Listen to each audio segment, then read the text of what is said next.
inamin ni Centerways Construction President Lawrence Lubiano na personal siyang nag-donate ng 30 million pesos para sa kampanya ni Senate President Cheese Escudero. And 2025, kayo po ba ay nagbigay ng donasyon sa sino man na kumandidato, whether local or national, sa huli mga eleksyon? 2022, Your Honor? Yes. Yes po, Your Honor. Kanino po yon? Kay Senator Cheese po. Escudero. Senator Cheese Escudero. Yes po. Aside from Senator Escudero, may I know if there have been other candidates for either national or local positions that you gave donations to? Wala na po, Your Honor. And more or less, magkano po daw ang inyong na-donate sa kampanya ni Senator Cheese? 30 million po, Your Honor. 30 million pesos, yes. Yes This po. was during the time that you already had government projects. Is that right? Ano po? Sorry, Your Honor. Noong panahon na yun, ay kayo ay meron ng mga proyekto o kontrata sa gobyerno? Yes po, since 2009 po. Oh, thank you. No more. Yan po ay bahagi ng pagdinig sa Kongreso. Tanungan po ni na Representative Shell Jokno at ni Lawrence Lubiano. So para po talakayin pa natin yang maanomaliang flood control projects, makakausap po natin si Akbayan Party List Representative at Assistant Minority Leader Shell Jokno. Magandang gabi po sa inyo, sir. Thank you for joining us. Good evening, Kong. Magandang gabi, Maricel, Chiki at lahat ng nanonood at Opo. Sir, simulan ko na po dito sa pinahayag po ni Lubiano. Inamin naman niya na nagbigay siya ng 30 million pesos bilang donasyon sa kampanya ni Senate President Cheese Escudero. Pero galing daw po yun sa kanyang personal na pananalapi at hindi daw doon sa construction firm. Anong implikasyon nun? Pwede ba yun? Pagka sinabi mo, may violation ba yun if it's really from his own pocket? Maganda kung malaman natin sa COMELEC kung papasabay yung ganyang klaseng pangangatwiran at depensa.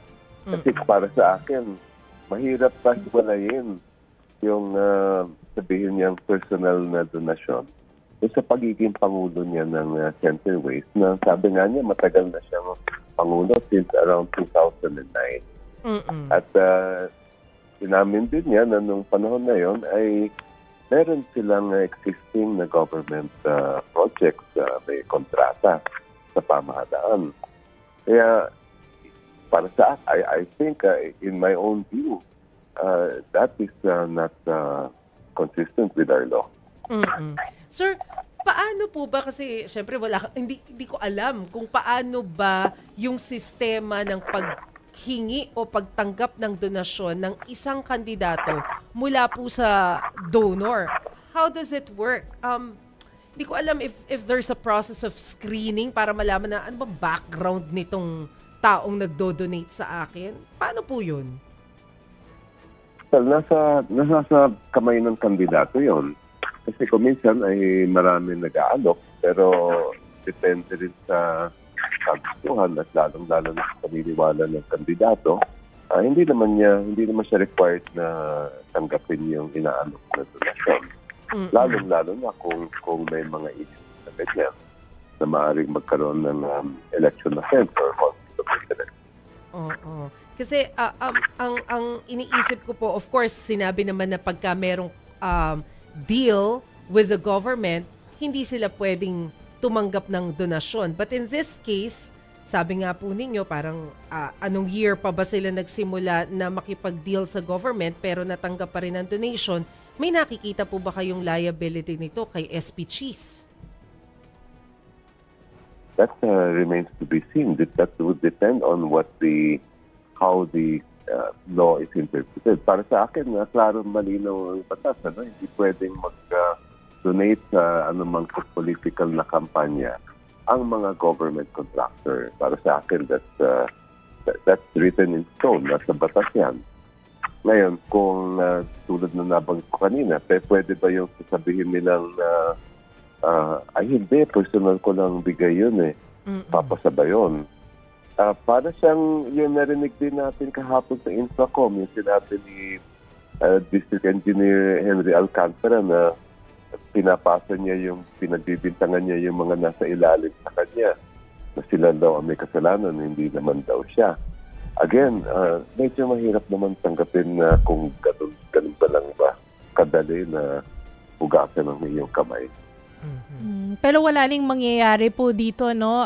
Walang resolution na mangyayari kung ano ba talaga, may pananagutan ba si SP Cheese, mali ba ito kung walang magpa-file ng reklamo sa Supreme Court. Parang ganun po? Ay, hindi. Nasa record na yun eh. Public record na yun. So that sa akin pananaw, pwede na at dapat ng aksyonan yan ng iba't ibang ahensya ng pamahalaan. Ang alam ko nung humarap sa amin ang Commission on Elections nung isang araw sa Kongreso, nabanggit ni Chair Garcia na tinitingnan na nila yan, yung mga iniimbestigahan na nila, yung mga sinasabi ng mga donations na nagagaling sa mga government contractors sa mga kandidato, lalong-lalo na yung mga national candidates. So, dapat makakatulong din kung kayo sa media ay ma-follow up natin sa COMELEC kung ano nga ba ngayon ang gagawin nila. Since now there has been admissions made under oath by Mr. Lubiano, among others. Yeah. So nag-start na pala mag-imbestiga ang COMELEC about this. So kung nag-start na sila, hinihintay na lang natin yung action ng COMELEC. Tama po ba, Kong? Yes, at syempre maganda kung follow up ng media yan at malaman natin kung ano na bang nangyayari doon. Okay, but sorry, Sir Ha, paano tayo mag-move forward from this hearing? Kasi sabi nga po ninyo, tinitingnan na ng COMELEC. I understand, sinabi rin naman ng COMELEC na chine-check nila yung SOSE, kaya lang napakahirap kasing gawin nun eh, kung isa-isahin yung donasyon. So, once na nakita po ng COMELEC na kagaya niya, yung sa sitwasyon ng SP Cheese, na baka meron pang ibang gano'n na nag-donate din, coming from someone na kaduda-duda, what's the next step? Sino yung dapat na mag-file ng kaso aside from COMELEC? Well, unang-una, hindi na masyadong issue yung pagka-donate at pagtangkap dahil may pag-aamin na nga si Mr. Lupiano at mismo sa nakita ko sa balita, si Senator Cheese din ay ganun din ang sabi niya, may natanggap siya but it was a personal donation. So ang magiging issue na lang na pagpapasya ng COMELEC ay papasaba yung ganyan na klaseng pangangatwiran. Aside from that, siyempre, ang isa na rin na dapat maging alerto dyan at parang wake-up call ito sa ating Office of the Ombudsman. Kasi sila yung talagang may tungkulin na bantayan nito mga issue ganito na conflict of interest, issue ng mga anomalya sa construction at flood control projects. At yung isang nakakalungkot ay wala tayong nakikita. Of course, ngayon, bakante ang position ng Ombudsman, pero nung may nakakaupong ombudsman, ay wala tayong nakikitang action pagdating sa mga flood control projects. Especially ito nga, yung itong lumalabas mga ghost projects, etc. There should be action immediately being done by that office because they are entrusted with making sure there are no anomalies and no corruption involved. Kung sinabi nyo kanina, no, na-mention nyo yung conflict of interest, no? Tapos nakita ko rin dun sa hearing na-mention nyo rin yung government contract, 'di ba, ni Lubiano, 'di ba? Tapos nag-donate nga ito kay Senator Cheese Escudero or SP Cheese. Itong kay Senator Bongo po na situation, bilang kayo naman po ay attorney, no, ay abogado, sabi kasi ni Senator Bongo, it's within the rights of his father. Kasi yung kumpanya daw na si LTG Builders, na pagmamay-ari daw ng kanyang tatay, no, ay, wala daw siyang kinalaman doon. So, it's within his father's rights. So, I guess in other words, ang sinasabi niya, walang conflict of interest doon. Ano po ang pananaw po ninyo dito?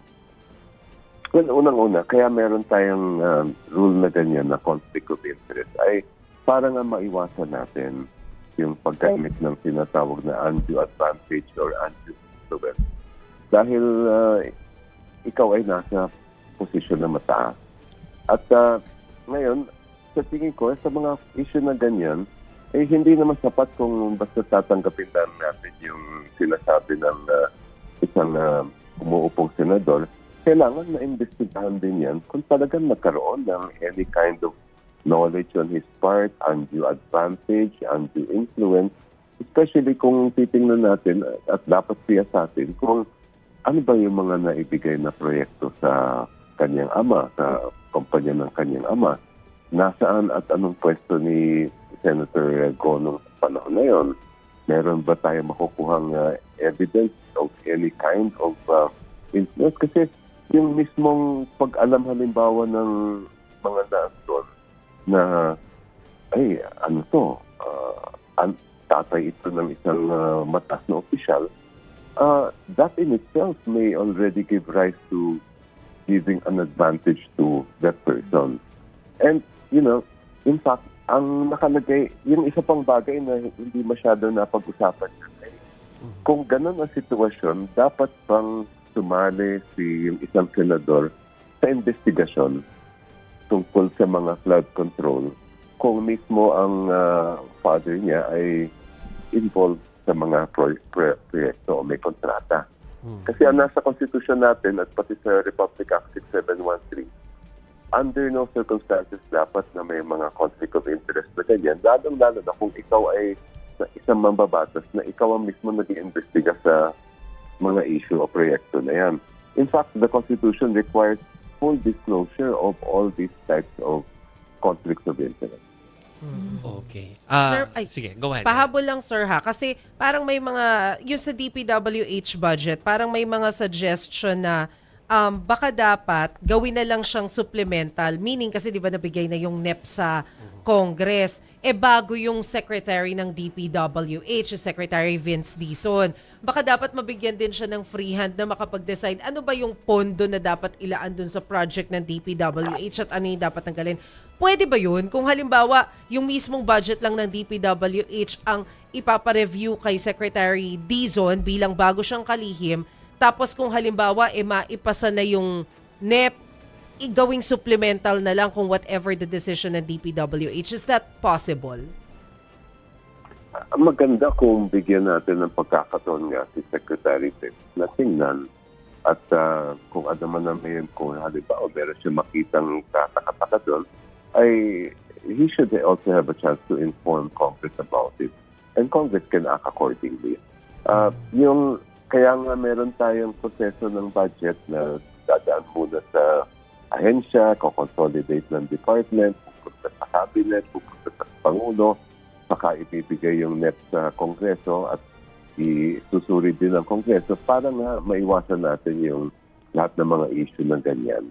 And at the end of the day, pera ng buong sambayan ng Pilipino yan. Kaya dapat sigurado tayo na pupunta yan sa mga tamang proyekto at na walang mga magic o insertion na tigit-tigit yan. Hi, Congressman Shell. Si Jovi po, meron lang ako, narinig ko kasi yung parte na sinabi nyo kanina na parang maski media dapat magtuloy-tuloy ng pagko-cover or pagko-follow up nitong mga allegation na ito. Of course, we'll be doing that. Pero, in line with that, Congressman Shell, yung si Senator Joel Villanueva kanina ay na-ambush interview sa Senate at meron siyang mga binitiwang salita like sabi niya tinitingnan niya na magsagawa ng legal action over those who allegedly spread lies and misinformation against his ties with contractors like supposedly kay Bulacan 1st District Engineer Henry Alcantara. Ang point ko kasi tuloy-tuloy na pinag-uusapan to nanonood ng mga hearing ang mga tao, kino-cover ng media. Hindi ba parang may chilling epekto ng pagka merong mga ganyang pagbabanta na magagawa ng legal action? Pero nakikita na napapanood naman natin yung mga allegation o kaya mga pronouncements sa mga hearings. Yes, actually, kung ang pinag-uusapan niya ay cyber libel, kung makikita natin yung deliberations na pati yung naging decision ng Supreme Court tungkol dyan, sabi ng Korte Suprema, kung may makita ka halimbawa sa online na i-share mo lang na wala ka naman comment, may mga ganyan na allegation, wala ka naman liability dyan. And true enough, dapat hindi ka nga dapat maging liable. Yan, yung matagal na rin natin nararanasan yan na may mga nasa pwesto that kumbaga ay nagiging chilling effect yung mga binibitawan nilang salita. And it's clear as far as the law is concerned na dapat naman ay makapal ang balat ng mga nasa pamahalaan. Lalong-lalo na kung tungkol sa kanilang trabaho o kanilang posisyon ang mga lumalabas na balita. Pwede bang manawagan doon? Hindi ko alam kung kayo makikiisa sa aming panawagan, Congressman Siala, na imbis na magbitiw ng salita sa mga ambush interviews na ganyan, na parang magkakaso ako, hindi pa pwedeng sagutin na lang yung mga aligasyon o kaya ay mga issue na nasa paligid nila? Well, kung ako ang nasa posisyon niya, ang sasagutin ko ang bawat issue kasi yun naman dapat ang tungkulin ng isang government official. At maganda siguro reminder sa lahat, pati yung mga nakaupo sa pwesto, na hindi basta-basta pwede mag-file ng mga kaso ng libel o iba't ibang mga paninikit sa freedom of speech dahil preferred freedom ang ating kalayaan magsalita. Mismo Supreme Court ang nagsabi niyan. At para ikaw ay maging responsible sa libel, kailangan ma-approve at mahirap i-prove ito. Dapat ma-approve ng government official na may actual malice na talagang may pagkamalisyoso yung sinasabi mo. So, if you're not doing that and you're simply commenting, libre tayo mag-comment at wala tayong dapat pangambahan na nagko-komento tayo sa nakikita natin tungkol sa isang opisyal at tungkol sa ginagawa ng isang opisyal sa kanyang public function. Kong, hingi lang din po kami ng reaction nyo o komento nyo para dun sa isinusulong ni Congressman Paulo Ortega, nababaan yung edad, yung age requirement dun sa mga tatakbo. Like for senators, instead of 35, 30 years old na. For president and vice president, 35 and above. Kasi po, ang sabi po niya, malaki naman po ang porsyento na ngayon ng mga young voters. Actually, sa iba kong nakausap ng mga kabataan Pilipino, nagtatanong din sila, sabi nila sa akin, nung pinasaang 1987 Constitution, way back more than 4 decades ago, sa tingin nila, okay naman yung mga edad na minimum age na nakalagay doon. Kasi 1980s pa yun, 1990s pa yun. Pero sabi nila sa akin ay mas mature naman ang kabataan ngayon. And even in my own interactions with our youth, I know there are a lot of young people who are willing and capable of serving. But of course, itong issue na to, marami pang dadaanan yan dahil kakaroon pa yan ng readings at debate sa Kongreso at later, sa Senado. Magandang manmanin natin kung ano mangyayari dyan. Any word po ba kung iimbitahan po si Baguio Mayor Benjamin Magalong sa next hearings? Or when po? Meron na po bang schedule? Wala akong naririnig na balita kung may i-extend na invitation kay Mayor Benji. Hindi rin ako, I was not there at the end of the hearing. Hindi ko na monitor yung exact date ng susunod na hearing. Okay. Sige po. Marami pong salamat, Congressman Shell Jokno. Thank you for joining us. Thank you, Kong. Thank you too. My pleasure.